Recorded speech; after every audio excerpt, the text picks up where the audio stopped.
Hey, what is going on, guys? This is Michael with Wildlife X Team, and in today's video, we're going to be going over raccoon psychology, what raccoons do, and everything that you need to know about raccoons. Raccoons are instinctively curious and very adaptive creatures.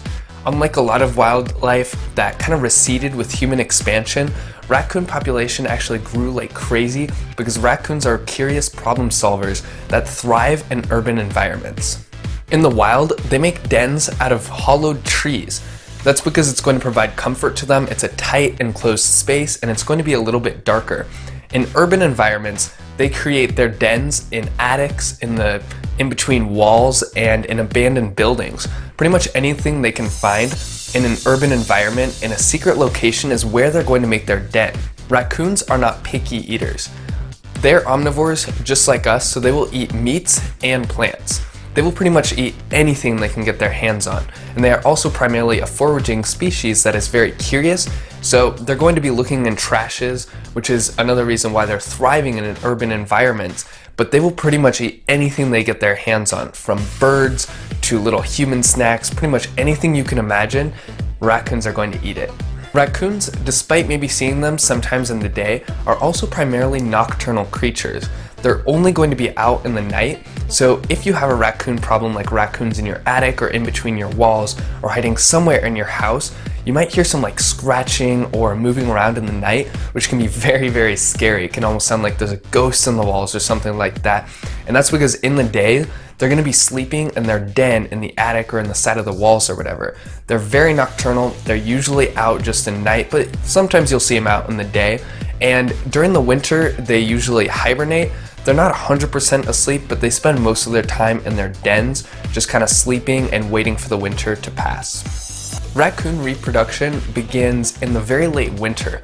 So after they've been kind of sleeping and as the spring is starting to come on, they start to mate and reproduce, and then female raccoons usually give birth around April and May, and they give birth to about 3 to 6 baby raccoons.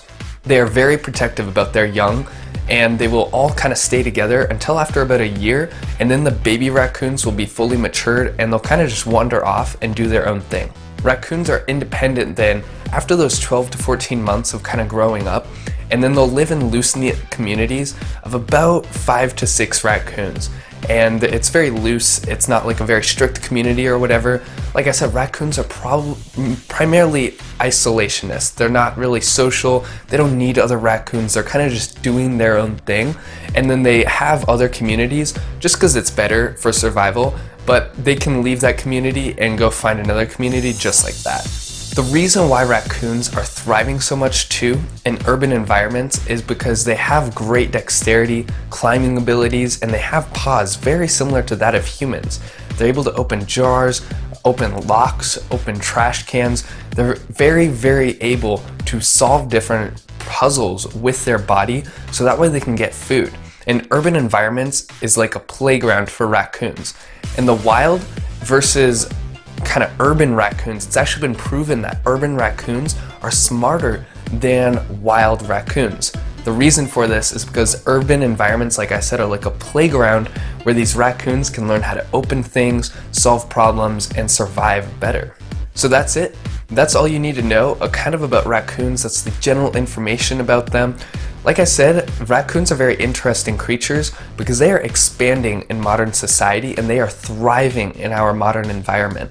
They're starting to coexist with humans. Violence rates are going down as their intelligence goes up compared to that of kind of wild raccoons. Again, the reason for this is because they're very curious. They love being in tight little dark spaces and dens, which our urban environments have a lot of. And because there's so much food and waste kind of just all over the place, this makes for a great opportunity for raccoons to forage what we can't eat. So I hope you guys enjoyed the video. Let us know what you think in the comment section below. Make sure to leave a thumbs up and let us know what you would like to see on the next Wildlife X Team video.